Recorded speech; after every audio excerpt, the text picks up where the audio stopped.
chewa kuti mwina seveke kose kumali kundivuta kotero kuti Madam Zamba ndikufusani fusoli koma mchizungu ndithu popeza la ndivuta kuti ndikhoza kulipanga motani. Fuso langa ndilonena kuti what reforms would you recommend to strengthen government coordination of future VVIP travel? Thank you.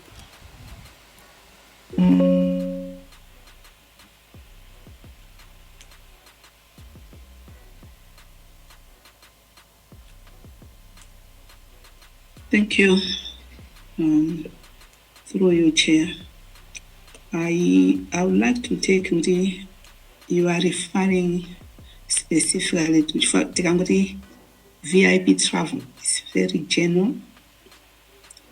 There are many travels, but I don't know whether you are referring to specifically travel many yoti VIP awawera ndege ya MDF. From my travel ndandi. For example, bakhala kuti pali meeting kaya ku New York, pali meeting za sadiki, ndezinthu zimene za outside the country.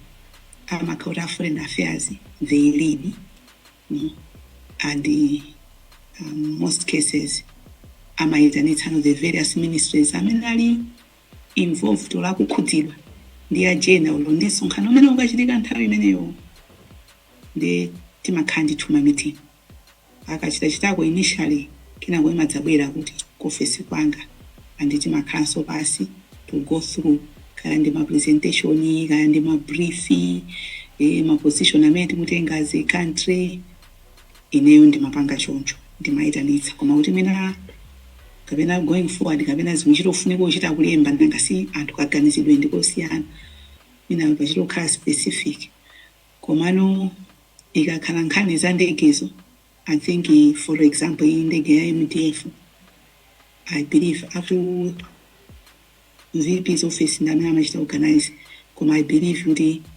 ndondomeko ndiyoti be ilipo kuti ndege amapempha kwa commander in chief kwa president before koma I'm not sure simene nakasintha uyidali ngati kuti I'm sure a vice president aenda kuzindikira ngapo and I believe banali ndi coordination kungoti fails tipanga nawo no OPC day to day things like that because it would be overwhelmed.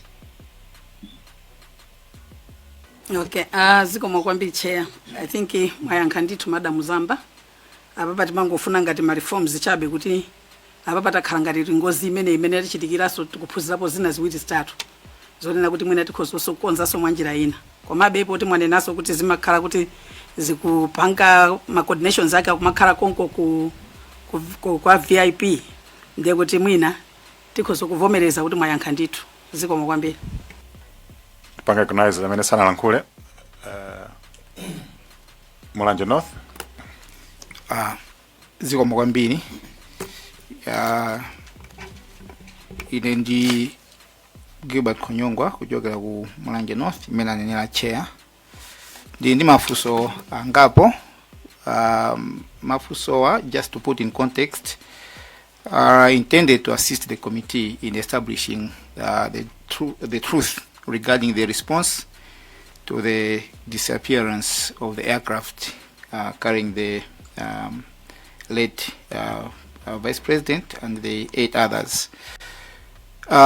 The focus is not merely on what happened, but specifically to see whether those entrusted with the highest offices of public offices discharge their constitutional, statutory, moral obligations with agency, diligence and competence demanded by a national emergency of that nature. Basically mafuso anga are in that context, just to put you on guard.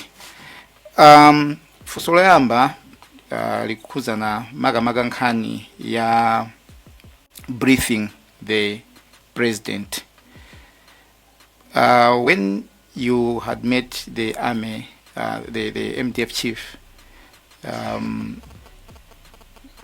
did he tell you that he had already briefed the president on the incident? Mutakumana ku State House.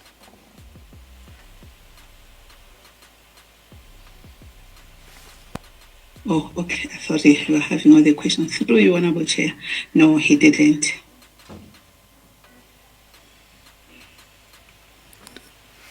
So after you had met, the three of you said, no, there's an issue. Let us proceed to brief the president. And you proceeded to brief the president. Did the president inform you, the three of you, that I have already been briefed on this incident?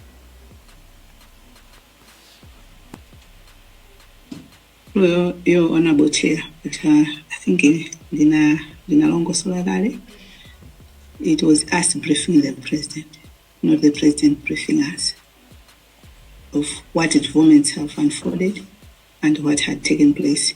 And may I explain the different efforts had done on ground. That's what we did. Yes. My question is whether, in response to your briefing, he told you that he had already been briefed by the defense chief.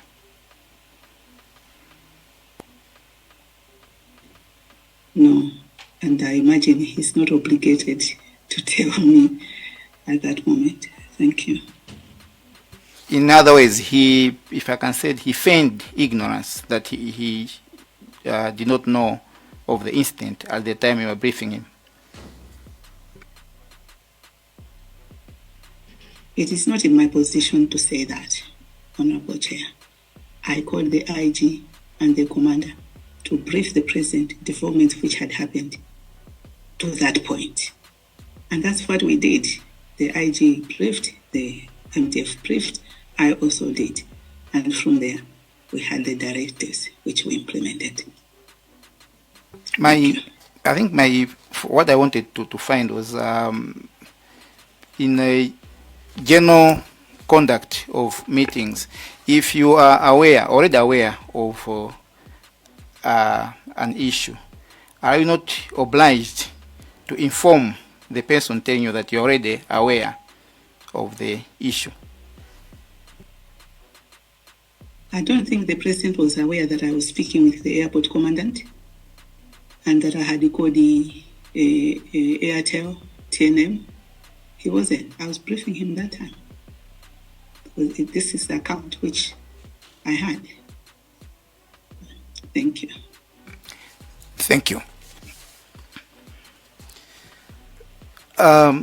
You can agree with me that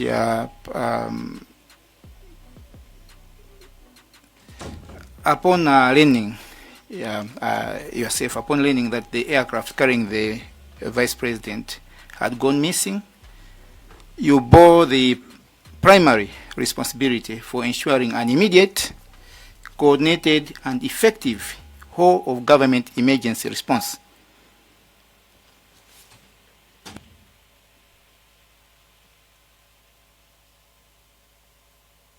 Sorry, I don't understand. What's the question?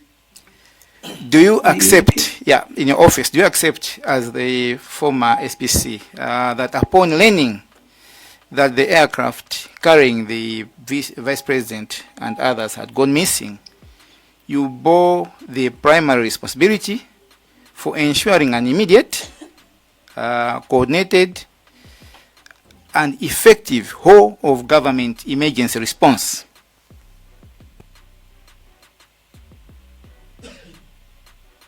You may not understand what is primary, but I took steps to follow up when I got the call from the airport commandant, and also steps to invite the IG and the MDF commander to go and brief the president. And thereafter, of course, as I explained, that then we had the emergency cabinet and all the events have already alluded to earlier. If I may focus, my focus is the primary, or rather just the responsibility to ensure an immediate, coordinated, and effective emergency response. was your office responsible for that? Honorable Chair, I believe from all the events I've explained, you can define how you want it to be. That is primarily, I want to have explained what I did. Thank you. Thank you. The information that this committee has received so far from a number of witnesses suggests that there were delays and uncertainty in the activation and coordination of national search and rescue operation. Madam, can you explain why every available national resource was not mobilized immediately once it became apparent that the contact with the aircraft had been lost?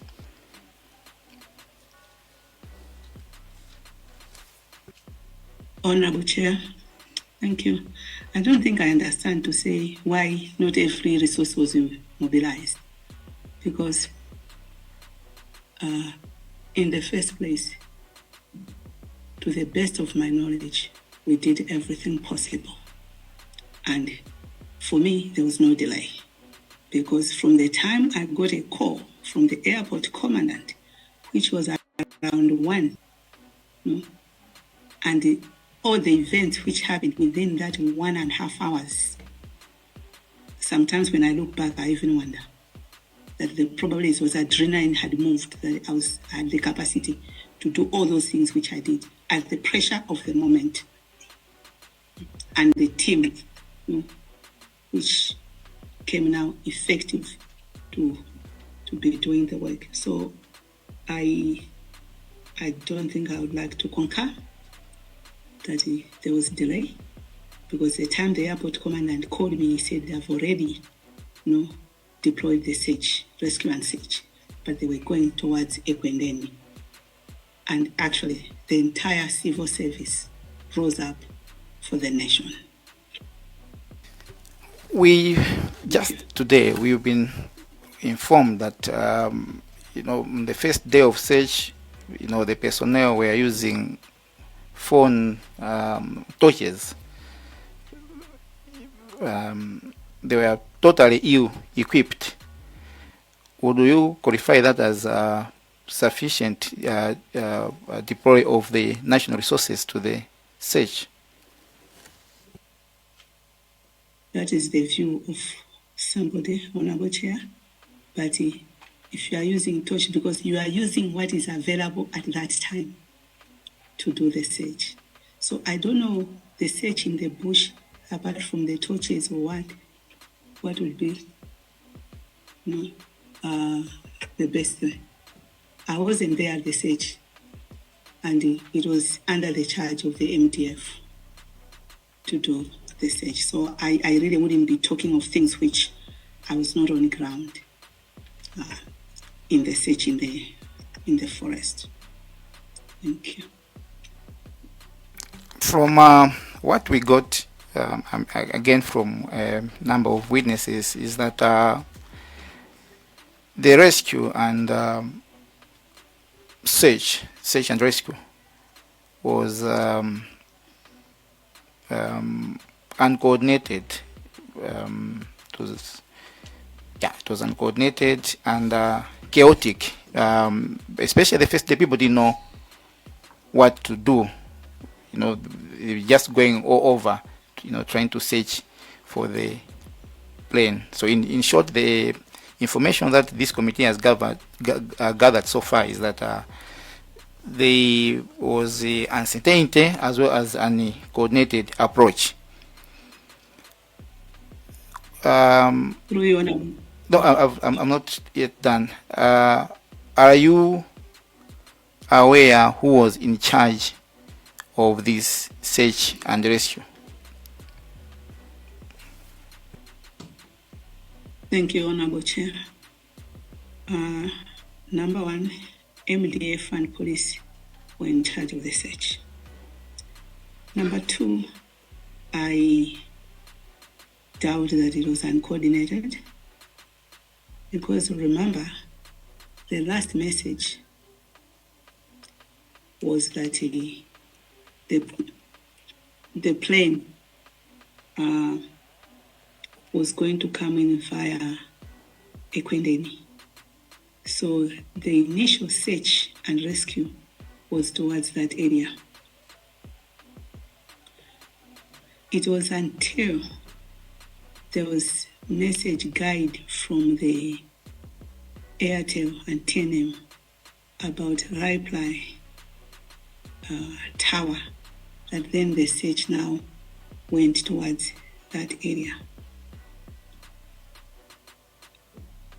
And also let's remember that, after that press release, I believe the whole nation was worried and everybody probably wanted to help. So you wouldn't be there and be stopping. That is now just me off cuff, that you wouldn't be there and stopping people. But I'm sure the ones from the professional bodies, they knew what they were doing. Because in the MDF, they work according to their commands and orders. And normally they have structures, and they are very good in logistics generally, MDF. So they have structures, a base commander or what different levels will give orders. So I doubt that it will be, maybe some people will see and condemn it because the public are also coming in and doing whatever they can at that time. Thank you. So if there was failure in coordination, I'm not saying, we may not agree on that one. Who would be responsible for that failure? Is it your office, MDF, the police, or what institution would be attributed that failure? But failure in what? Because I don't understand. Failure in what? In carrying out a properly coordinated search and rescue. Through your Honorable Chair, I don't believe it's not coordinated, but the MDF and police were on the ground, as I have mentioned before. So I'm not in a position to answer that. Thank you. Looking back, when all is said and done, do you believe that the government discharged its duty of care to the Vice President and the 8 other families, their families, and the people of Malawi with the agency, diligence, and the professionalism that such an unprecedented national emergency demanded? If you look back, do you think we did the best we could in the circumstances, looking at the magnitude of the incident in terms of the response? With the best of my knowledge, yes, we did. Thank you. That is all. Okay. Zomba Tonde hasn't asked any question. So once Zomba Tonde has finished engaging the witness, I'll ask members for the last round, maybe 1 or 2 maximum, but not more than that, because we've been here now 2 hours, close to 3 hours now, and the witness we have has health concerns. But let's also be direct on the next round, rather than validating issues. Let's ask the substantive questions. Azo wambiri chair mujana nene na mujazina ngandi dumisana lindani kwimina antu aku Zomba Tonde. Chair zi chidabwine fodi mafusambiri nayi nawo mulanje north ya Fusakale koma bendi mafana ningo tsimikizira kuti mwanena kuti amatsogolera search and rescue ndi police ndi ame kapena analingati amapanga ko chair in terms of the search.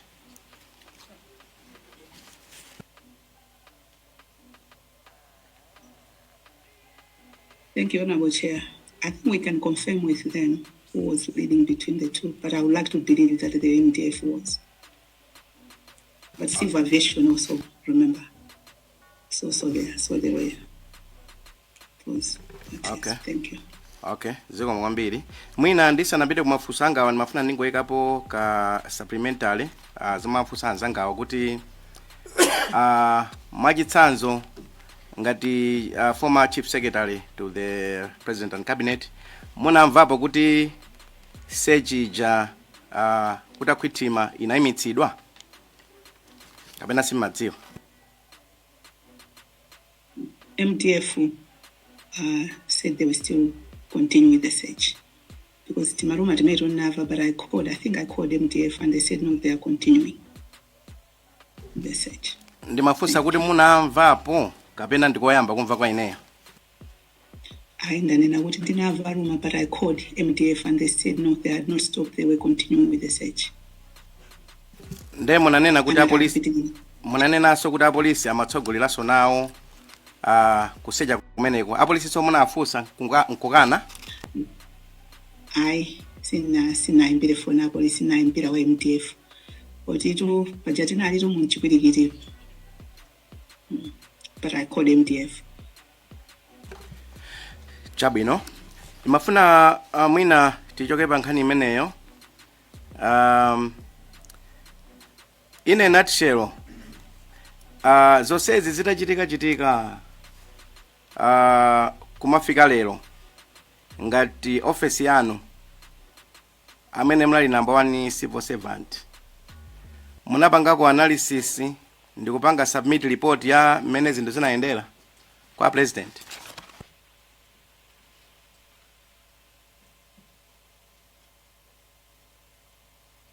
Thank you. Through your Honorable Chair.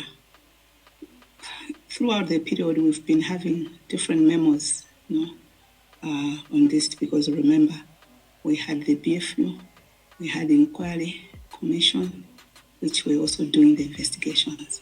So from there, it's been a process, of a period of time. And by the time we left, it had not been concluded. Thank you. Okay, so steps were there leading towards the report. That's what you're confirming? Or who was leading the same development of that report? Or minaso out of interest tingadziwa kuti zinali pati mmene machoka mu office khani ya report yoonekera ndondomeko yonse mmene inaendera pakana kumapeto kuti ngati dziko mwina tingadziwe kuti zinachitika bwanji kapena zinaenda bwanji kupatula malipoti a BFU ndi inquiry. Honorable Chair, through you, dziko maripoti amene osanachitika tu mmalere, the BFU and the inquiry, it was the government tasking them to take place. So I don't think we would want to separate the BFU and the zina, the inquiry zina. When it inapanga zosezo ndi fair running around, it is ziteke zichitike, so that it can my report over that. Chabwino, ndakumvani. Timaona ripoti ndiyambire ndikutsimikiza kuti anzathu a BFU wa mena nanena dedza mayani akuoneka kuti ndakatswiri zakafukufuku, koma chifukwa cha mmene adapangira kafukufuku wa kumalawi kuno analemba mu ripoti mwawo mwachisanzo ananena kuti sakutsimikiza, koma mmene zikuonekera zikhoza kukhala kuti ngozi imeneyi mwina inachitika chifukwa cha lack of situational analysis, komanso zikhoza kukhala kuti zinachitika chifukwa kuti ndege mauluka m'musi moti muli nkhungu rather weather. Then mfundo ina yachitatu imene anayipenekera ndionena kuti zikhozanso kukhala kuti ma pre-flight preparation zokonzekera ulendo kuti auluke mwina sizinachitike mokwanira kuti zinakapewa ngozi imeneyi. Kumapeto kwake ndikumene anadzalemba statement yotsindika kunena kuti chifukwa choti analibe information yokwanira pa page 20 ya report imeneyi, chifukwa analibe information yokwanira sanakwanitse kutsindika makamaka pa nkhani ya weather, chifukwa ngakhale mmene amatulutsa report imeneyi panalibe kuyerekezera ndi kapena akadaulo aliwonse kuyikapo ndemanga pa nkhani ya weather imene ngati dziko mwina kunjezera njira zina tipempha akadaulo ena kuti adzatitsimikizire nkhani ya weather kuti mwina ngati dziko tione ndikupewa zinthu ngati zomwezi mtsogolo. Koma ndikukhulupirira kuti talinso ngati chipinjo choti ndikukhulupirira kuti ngakhale ino munakasangalala kuti report imene itatuluka moyerekeza kuti akadaulosa aonika kuti nkhani za nyengo zinali bwanji. Koma kumene ndikupita nkonena kuti pambuyo pakutulutsa ripoti imeneyi ndikumbukira sindikudziwa ngati munapita nawo koma president wopuma Dr. Lazarus Chakwera nthawi ina anapita ku Germany kumenenso kumapezeka amene amalemba ripoti imeneyi, ndipo ngati ndikumbukira bwino atolankhani akumeneko anafunsa kuti bungwe la kuno ku Germany linapita kukachita kafukufuku ku Malawi ndipo anakupatsani ripoti, chifukwa chani simukutulutsa? Ndipo president athu nthawi imeneyo ananena kuti ituluka, ndipo patapita kanthawi ripoti jadi inatuluka, ndi imene timayionayi. Ndi imene ndimafuna ngobweretsabe nkhawa zina zimene Amalawi amakhala nazo kuti inu ngati chief secretary kuchedwa kwa kutuluka ripoti imeneja mwina munakuona bwanji, ndikukhulupirira kuti mwina kulali kuwunikiranso bwino kuti aone. Koma nkhawa yanga ilipo kuti munafotokoza kuti akatswiri amene wa ku Germanywa akagwira ntchito yawo amayika pa makina pa kompyuta awo pa website kuti anthu adzitha kuona, koma inu munakwanitsa kuwapempha kuti achoke mmene amapangira njira zawo, aganizire mafamilies aku Malawi kuno, mwina adzapange kai brief asanapange mmene amapangira zinthu zawo. Ndiye chitsimikizo chonena kuti mwina osati ineyo koma kuti mwina kungwatsikimikizira Malawi kuti mmene munapangira influence kuti asayike pa makina a internet sizingathekenso kuti mwina munapangitsa influence zolemba mu report mu, ngakhale ineyo pandekha ndinawo chikhulupiriro potengeranso kuti mwina weza panalibe. Ndifunse kai funso limeneyo. Thank you. Through your nabotia. Mwina ndikonze pamenepo kuti mwina simbanatsatike bwino. Ndimanena kuti akayika iwo pa website imathera pomwepo, koma tinapempha kuti kuonjezera koyika pa website ipo ife adzalipangenso present in person. So sikuti tinaletsa kuti asapange zimene amapanga, but it was in addition kupempha kuti adzachitenso present in person kuti padzakhale mwayi anthu otha kuwafunsa amafunso.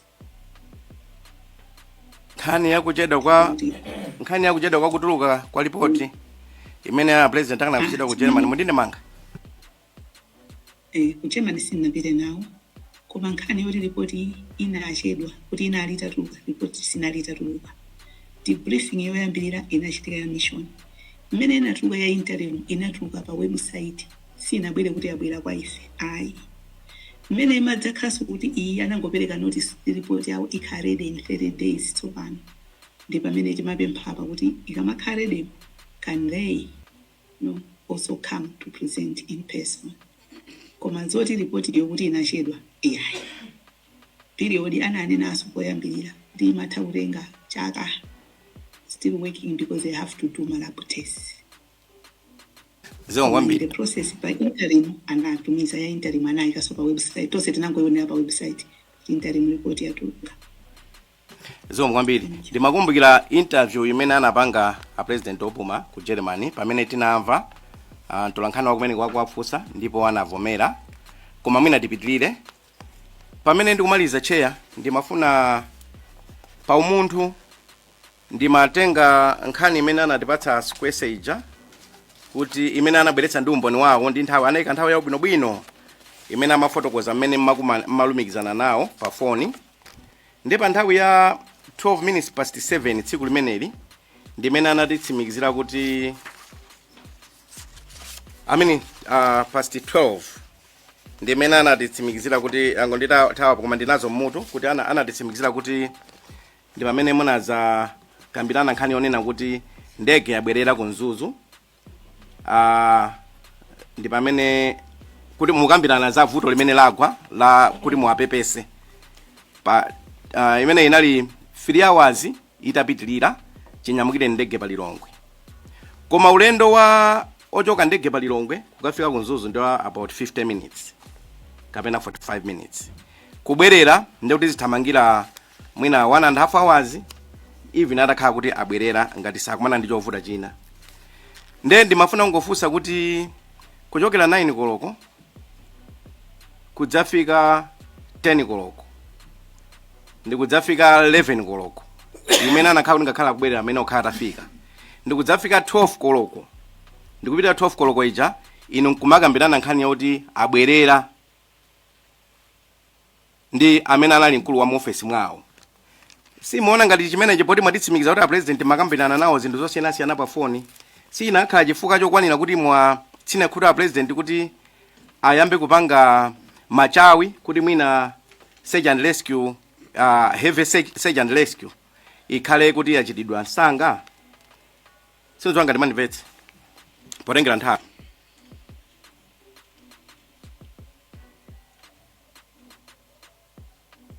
Ndakuvani koma ndiganiza ndayankha kale Wamufusa amene onena za time delay because it was until I got the information nanga first khala kuti tili kundege koyendetsa ndege because it was until airport commandant called to cause alarm.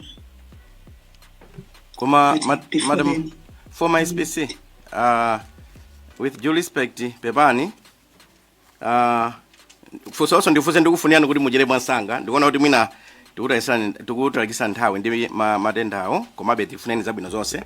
Pamene papa ndimafuna kuyerekeza kuti mwana akudwala nyumba wapita ku ulendo kwa pandege mwana wathu ulendo uja akhala ali mmwamba amayenera kuyenda 50 minutes ndetamva kuti mwana uja akubwererako ife nkumanena kuti Pepani poti zatero koma nthawi ngakhale yobwererayo yapitilira ndi 1 hour plus mwanayo sanaterebe tingakhalebe kumakhala kuti tikudikira 2.5 hours ina kuti kwane 2:30 kuti tiyambo chitapo kanthu za serious other than mafoni anthu makamaka interest anga ilipo wapanga advisor president kuti mina ndinakatha kuchita zinthu mwansanga mwina munayankha amene ndapaphonya koma wali anga ili pa nthawi potengera kuti sizinakatheka kuti akhale mpaka na 3 hours kupita kunzuzu ndikubwera ku Lilongwe. Loyona Boche ndanena kale kuti it was until airport commandant called that I knew kuti anthu awasanarani sanafike ndipo ndege sakuipeza parada. Chair ndisiye pamenepo ngakhale I'm not anyway ingolese pamenepo zomwe kwambiri. Thokoza kwambiri. Tikwena na timalizise mafunso then ndifuna tikhale coordinated straight to the point. Isa tubise nkagadiwa zambiri afotokoza maximum imene ningalole ikhale 2 kuti ate kuyankha nthawi imodzi ngati mwabanga engenji mafunso nthawi yomwe ngati zingakhale bwino one question koma ngati simukuyenera kufusa musafuse kuti mufuna mufuse kuti anzano akufusa mafunso amene ali ndi pertinent question amene ndimpange recognize zikhala bwino. Tiyambe ndi Mwanza Central. Zikomo kwambiri chair. Poti ukamba za ma date pa 10 June tsiku limene pana inachitika ngozi mene makakumana ndi a president mwanena kuti 2:30 around 2:30 kuti mukaauze and powauza munaonjezera mawu nena kuti mumakaawuzanso zowadziwitsa kuti a vice president abwera ndipo pamene anadzayankhula mawu achichewa nthawi imene mafotokozera zimenezi mukuyankhula munanena kuti iwo anali asakudziwa. Ndimafuna muchite confirm ngati zili zoona zimenezo.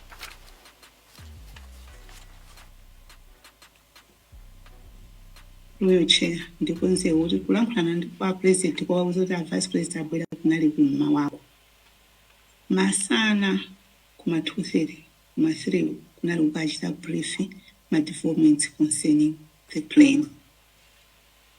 Yeah, thank you very much. Nimanena za kumawako I think ina miss nthawi kuti kumawako mwati anaonetsa kuti samadziwa zoti vice president abwera. Chabwino. atabwera commander a Malawi Defence Force pa page 2 ya submission yawo ananena kuti atalandira phone kuchoka kwa Asikwese pa 9 anayimbira president kuti apemphe nkhani ya ndege ndi atawayimbira president anawadziwitsa president kuti vice president abwera kuchoka ku South Korea. Pa submission yawo page 2 paragraph kuyambira paragraph number 4 ndi pamene akukamba nkhani imeneyo ndiye akuti a president iwo pa 9 ipo ndi pamene anawuza kuti a vice president akhoza kugwiritsa ntchito ndege ya Malawi Defence Force yo kupita ku Mzuzu. Ndimangofuna kuti mwina inu simunadziwe kuti mmene a president amakuwuzani kuti amadziwa kumene zoti vice president abwera anali atawuzidwa ndi commander a Malawi Defence Force dzulo lake pamene amapempha ndege kuti agwiritse ntchito kupita ku Mzuzu. Chifukwa choti chair mwanena kuti tichite restrict to 2 questions, then mafuna kuti ndingofunsa funso limodzi lomaliza limene ndimafuna kuti ndiyankhe tikatero enawo ndi asiya mwina anthu enaso akhoza kufunsa. Pa page 4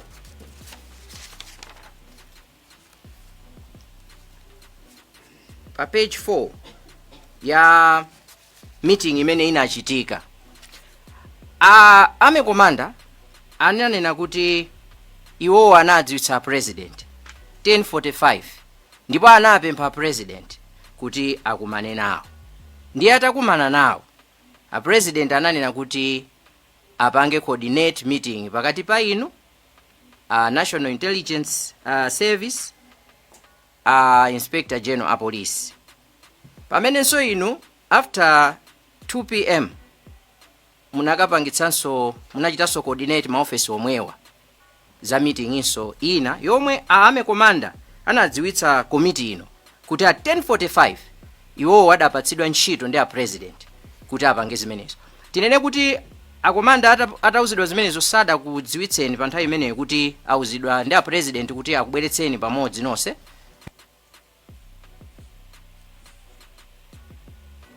Thank you. Through you, Honorable Chair. I'm not aware of that.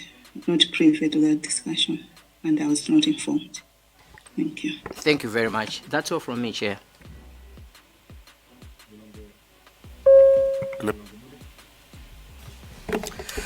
Zikomo kwambiri Chair. Poti tili limited ku nthawi ndimafuna ndingofunsa nkhani ya maripoti kwa president. Pali anthu angapo amene amalankhulana ndi a president ukapatsa maripoti.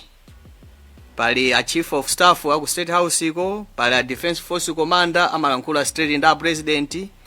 Paliso ngati inu office yanu imene idalipo ya chief secretary mmalankhulanaso ndi a president.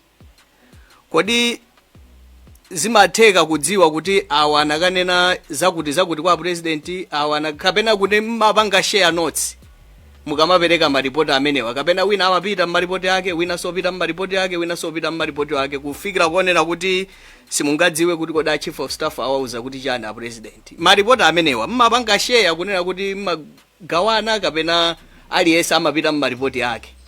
Zikomo kwambiri Chair. Thank you, Honorable Chair. Every office has their own mandate. So when you have your own mandate, you are going to the president, you go to report on your mandate. So for me, I go to the president to report on my government business. Thank you. Okay, powerful, am I right? Yeah. So, kuti ngati ndikubanga ni gag. Ningofuna zinthu zikhaza dongo so, right? Yeah, that's the whole idea. So ngati question ili pertinent, taifusa. Zikomo kwambiri Chair. Nafuna kufusa supplementary question chifukwa chonena kuti mwandiuza kunena kuti aliyense amapereka maripoti kugwirizana ndi mandate yake. Kusonyeza kunena kuti Defence Force commander akhoza wauza president kuti vice president ajabwerako afuna ndege winanso mwina chief of staff so nkunenanso a vice president abwerako inuyonso mupitanso nkukauza kuti a vice president aja abwerako nde kuti mwina zikhoza mayenda ngati choncho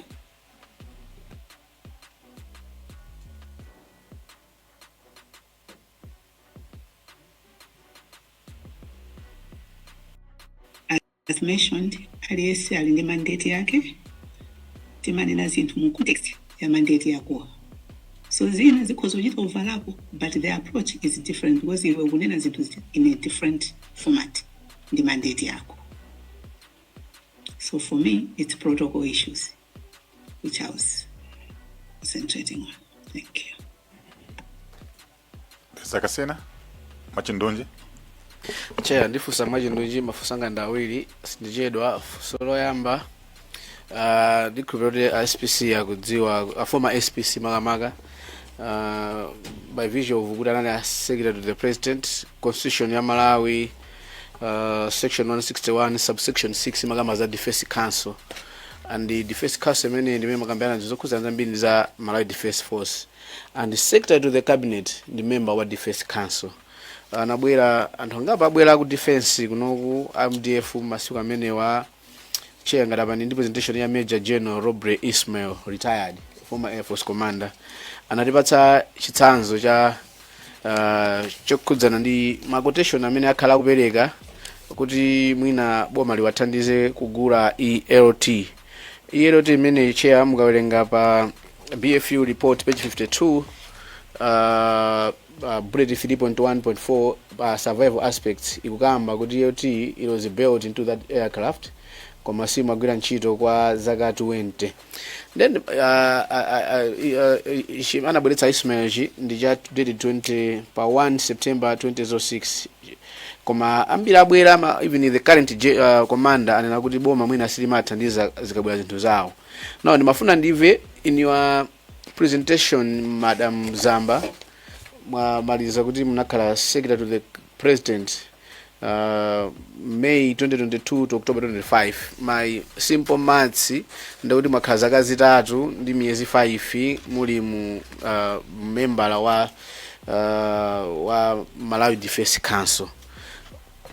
Zinabwerapo zimenezi kukambira nako kwena kudandaula kuti IMDF simukwathandiza nkhani ya ndalama kuti akoze ndege zawo makamaka mwina nkhani ya ELT nthawi munali member wa Defense Council ngati SPC kwa zaka zitatu ndi miyezi 5.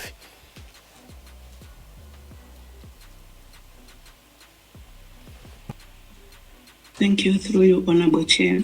Let me also put on record that in not all meetings that I attended, there are some which probably I missed. Komano, it's not like when you're in the Defense Council that we are discussing budget line by line item in terms of specific items which are operational. No, because that is part of their submission of budget which they will submit to Treasury. So I don't recall a discussion of specific spare parts of a plane in the Defense Council. Lomaliza chair, kani ya BFU report tikafika page 53 analemba bullet number 3.2 courses kapena zimene zidachititsa. Ndimafuna ndikuwerengereni ndi mundipatse comment yanu pa zinthu zimene zozo. Chair ndikatonika ndamaliza. The accident occurred because the crew flew into instrument meteorological conditions during flight under visual flight rules and the aircraft collided with the ascending terrain. The following contributed to the accident. 1. Decision to continue the flight to the destination at low altitude in marginal weather conditions. 2. Lack of situational awareness. And lastly, inadequate pre-flight preparation. In your understanding by chizungu chimenecho mwina tikozana kuti ABFU amapenekera kapena akuti those are the causes of the flight crash.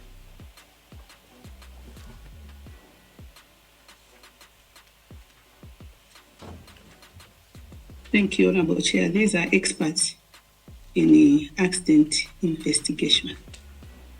So from their tests in the labs, and this is what they came up with. So I honestly wouldn't be questioning that, because all of them are pilot and fly crew decisions. And we also know that we've been told that the pilot was a very experienced pilot. So these are also experienced people.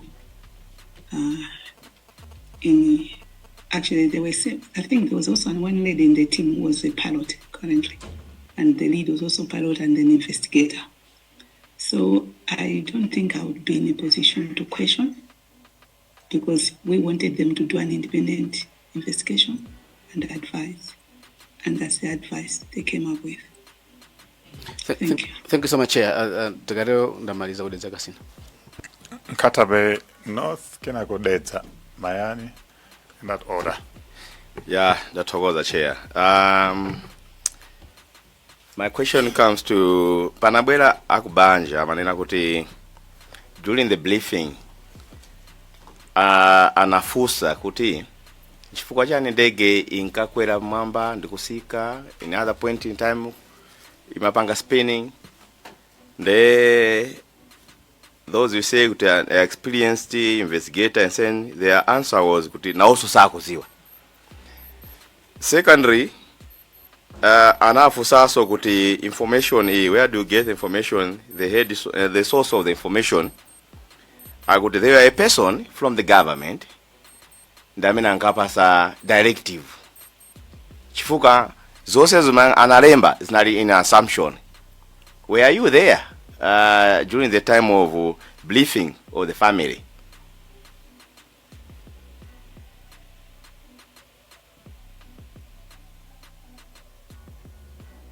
So presentation of the report through your chair. The presentation of the report, as I mentioned, we called all the families to come so that they can ask questions, this one present and respond to them. I don't recall that in BFU said that there was somebody directing them. Because as far as I recall, even at day one, BFU refused any other person to, like, initially there were requests that, maybe representatives of families should be part of the team. BFU said no. They are doing their own independent technical investigation. So to say that BFU will say somebody in the government directed them, I really doubt that. Because when they went there, the only people they were working with also were the MDF, Zamba base commandant, the Air Force commandant, which is Major General Ishmael. So I don't think there would be somebody in government to direct them that do this, say this now. That one, it's not true. No, not possible. Thank you. But this statement came from the Beliefs family when they are reporting here. Analipo per briefing, and most of them they are talking about assumption, not reality. So assumption. So fusulanga na kuti inium nalipo pamene a BFU ama panga brief antu hawa. So yes, if or no. I said I was there, but I was also clarifying the other issue. I think there are certain things which people, they are in the mind. And of course, when your mind is operating, it can give you ideas, and ideas can become real, become pictures and become real. But I do not agree with that. Thank you, Chair. Thank you. That's Mayana. Thank you, Chair.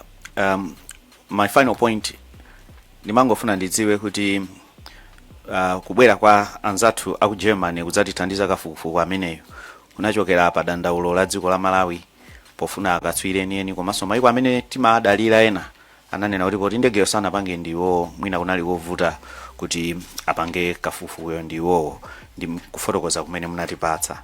Nangofuna kuti mungondipasapo ganizo lanu kumapeto. Kodi lero aku Germany atati mwina atione kuti tikuthamanga-thamanganso kumaiko ena kuti atithandize kafukufuku wina, mukuganiza kwa inu muona kuti aku Germanywo angatione mwa mtundu wanji pa ubale wathu komanso madandaulo amene munawapatsa. Nimangofuna nimve maganizo anu. Zikomo Chair komanso ndikufunirani uchira kwa msanga madzulo abwino.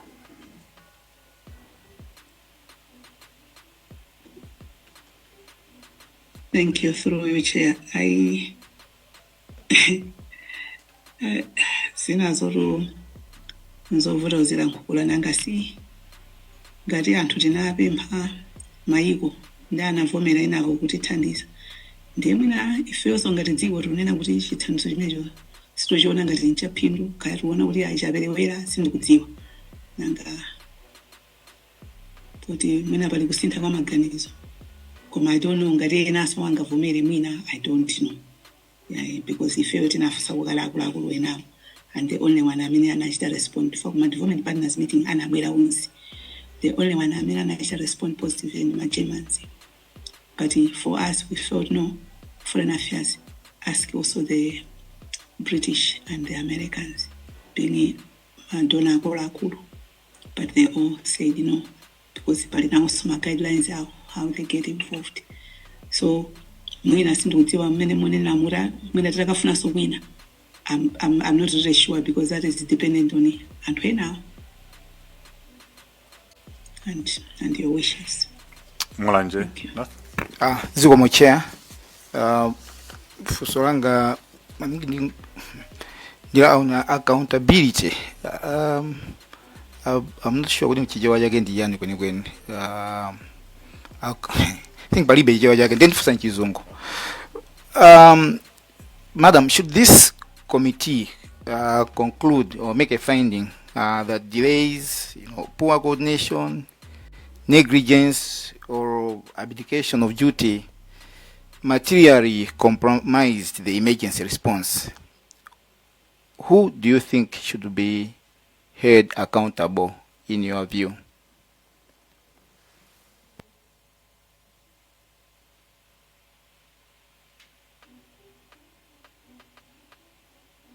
Honorable Chair, I think, Honorable Member, I already responded to you, engaged me on that question. We'll try to come in a different manner and circles.